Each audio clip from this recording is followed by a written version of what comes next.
How do you generally update your keycutting machine? Using a personal computer, download the upgrade kit, install the kit, connect the PC to your machine with a USB cable, and finally you are able to update the device. The new CONDOR XC-MINI PLUSⅡ allows users to update the system, app, firmware, and database on the machine directly.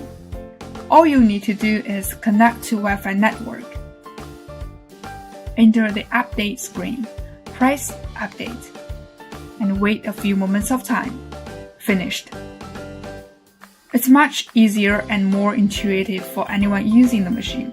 That is what Xhorse is striving for, to continually improve and optimize its products and offer a more user-friendly and universally accessible using experience.